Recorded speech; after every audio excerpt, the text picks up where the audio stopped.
Right now on KGW News, the missing chunk of bridge set to create major delays this holiday weekend. Also tonight, how Portland firefighters are already playing a role in deflecting some drug users toward treatment. We can show them, hey, here's an alternative. 10 minutes from now, you're even feeling a lot better. Plus, the vice president sits down for a major interview with the election less than 10 weeks away. One of my highest priorities is to do what we can to support and strengthen the middle class. How Kamala Harris explained what appear to be shifting positions.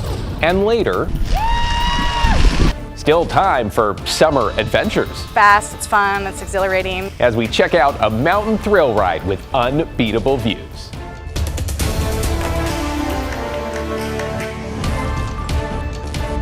A very good evening, everyone. We begin tonight with a look at the Rose City. 73, 74 degrees, give or take, on this Thursday night. The end of a hot and dry day full of gusty winds, with things about to heat up even more just in time for the weekend. Thanks so much for joining us. I'm David Molko, along with meteorologist Chris McGinnis. Chris, I am almost afraid to ask here, how hot are we talking? Well, you know, it's been a couple weeks, right? So Mother Nature decided to remind us that summer is not done yet, not for a couple more weeks, right? We officially hit 93 degrees at PDX this afternoon. And yes, if you're keeping track at home, it has been 3 full weeks since Portland surpassed 90 degrees. So this is a little warm, right? And it's going to get warmer as we head into Friday and Saturday. I'll get to answer David's question in just a second. Corvallis hit 93, Roseburg 97, Medford 99. That was the hot spot in the state today. We do have KGW weather impact alert days on the calendar for Friday, tomorrow, and Saturday. And that's because we have pretty high confidence that we're getting to about 95 plus in the metro area tomorrow, and maybe plus another degree or 2 or 3 as we head into Saturday. So really toasty over the next couple of days. Take today and add on a degree or 2. So yeah, be prepared for that. Hot afternoons. Late afternoon, probably a good time to reduce outdoor activity. If you do have to work outside, obviously stay hydrated and check on those that don't have access to air conditioning. It's going to be toasty. The good news is, if there is some good news here, the air is very dry. The humidity is pretty low. Dew points are in the low 50s, and that's a good sign that overnight lows tonight, despite the fact that it's 74 right now at PDX, should have no problem getting into the upper 50s for morning lows tomorrow. In fact, Futurecast has this as low as 55. I think that's a bit of a reach for tomorrow morning, but definitely below 60. That said, it's going to be another hot one. 94 to 96 is the forecast for Friday. And David, it gets a little warmer as we go to Saturday before we start to take the edge off the heat for the second half of our holiday weekend. More on that and your full 7-day forecast in just a few. Well, still love the overnight cool-off. Give everybody a break. Thank you, Chris. We're keeping an eye now on a major traffic alert ahead of an already busy holiday weekend, with Highway 101 now down to 1 lane of alternating traffic on the North Oregon coast. That's after a small portion of a bridge about 4 miles north of Manzanita crumbled. ODOT says that it suspects a vehicle hit the guardrail, causing damage and a chunk of sidewalk to disappear.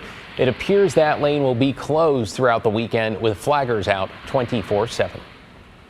And heading into the last big travel weekend of the summer, we really want people to be aware and to check tripcheck.com before they hit the road if they're doing any travel on the North Coast.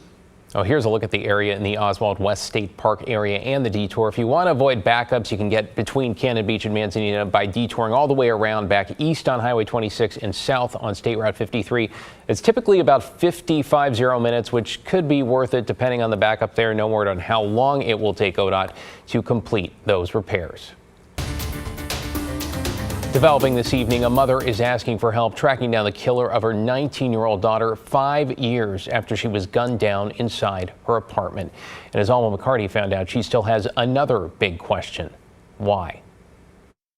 Our lives stopped, you know, and it's so weird to watch everybody else kind of going on. 5 years ago, time stopped.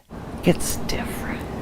And grief evolved for Logan Nettleton's mother, Maya Chamberlain. The sharp edges start to dull, which is a blessing and a curse. Like, it's hard to hear her voice sometimes. And when I dream about her, I always just see the back of her head away from me. Her only child with a child of her own taken too soon at the age of 19, and her murder still a mystery. Over the years, Maya says people have told her Logan wasn't the target.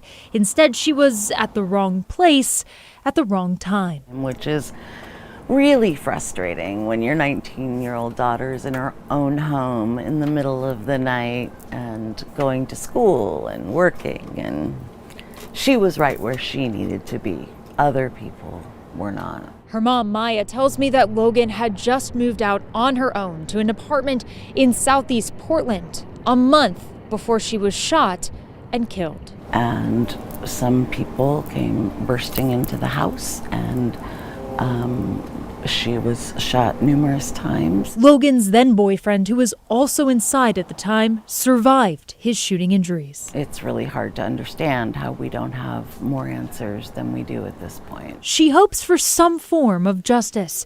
If not for her, then for Logan's now 9-year-old son, King. He's good. He's thriving, all in all. But the day is going to come where he really needs more answers than I can give him. Crime Stoppers of Oregon is still offering a reward of up to $2,500 for information leading to an arrest in this case. And as always, tipsters remain anonymous. In Southeast Portland, Alma McCarty, KGW News. To get you caught up on tonight's other headlines now, we now know the name of the officers involved in a deadly shooting outside a Nordstrom Rack in Beaverton. Officer Ryan Barbett, a 20-year Beaverton police veteran, and Officer Juan Flores, a trainee in his 11th month on the job, were the officers who responded. The accused shoplifter, 39-year-old Jacob Bundy, was walking out of the store when they arrived. Police say Bundy pulled out a gun and shot first before officers fired back. The officers involved are currently on paid administrative leave. 2 people have been arrested in connection with a 2023 homicide in Southeast Portland. 26-year-old Callie Bolden died from injuries she suffered during a shooting last October at Southeast Foster and 86. Now, over the weekend, detectives and U.S. Marshals in Washington arrested William Watson and Candace Hicks. Watson is charged with murder. Hicks attempted murder.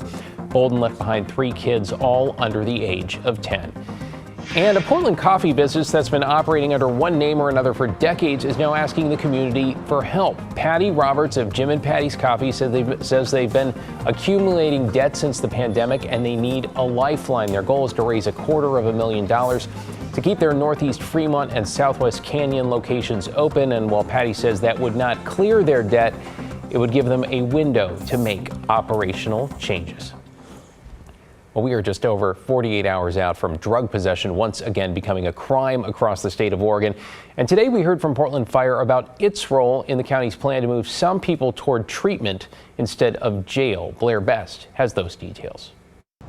It's safe to say there is nothing pretty about addiction. Just take it from Amber. We live on a $5 to $50 budget depending on how many cans we collect for the day. Starting Sunday, people caught solely for possession of hard drugs will have the option of treatment over jail, part of Multnomah County's deflection program. Like, I'd choose it right now. I'd love to go treatment. There will soon be a place, a deflection center, for officers to take people like Amber to get connected to medical and recovery services. It was supposed to open September 1st when drug possession becomes a crime again in Oregon, but got pushed back to sometime in October. Until then, Portland Police will call a team at Portland Fire and Rescue to bring withdrawal medicine straight to the streets. And it looks like this. That's it right there. This has 8 milligrams of active medication in it. Paul Keltner is one of the nurses tasked with administering the medicine. If we can connect with those individuals and we can show them, hey, here's an alternative, 10 minutes from now you're going to be feeling a lot better. It is the hope of everybody involved that when we're in this deflection setting, we can provide them this opportunity to recognize there is a pathway for success. Even if that pathway is limited, right now Portland Fire can only offer this medicine 4 days a week. We would love to see the opportunity for have that funded to be 24/7. Officials at Multnomah County admit due to their own staffing issues, only those caught with possession during weekdays will get the option of deflection. Outside those hours, police will cite or arrest people. Okay, that's actually really good to know. When it comes to providing these medicines that are needed in order to ease the pain that the individuals are going through, we're 100% critical. We are essential. Blair Best, KGW News. Meanwhile, TriMet is preparing to enforce that law come Sunday by increasing the number of officers across the system. That's ahead of a separate law that goes into effect next year, one tailored specifically toward addressing drug use on public transit. New tonight in Sandy, it was all about remembering loved ones who have passed away. Mount Hood Hospice held a remembrance walk, lining a park trail with hundreds of luminarias along with photos. It was meant to serve as both a celebration of life and a reminder for those going through any kind of grief that support, compassion, and connection are out there. There are other individuals that participate every year, and it is their way of kind of connecting with the people that they've lost. It's sort of part of their annual rhythm. This is how I recognize and pause and take a moment to remember the important people that I'm missing. Participants left memorial stones for loved ones along the path, while flags on trees also honored fallen veterans. You're watching KGW News. Straight ahead on this Thursday night, highlights from Kamala Harris's first major interview as the Democratic presidential nominee, what she says is one of her highest priorities if elected. Plus, a downhill trip with incredible views that just might convince you to let go and enjoy the ride.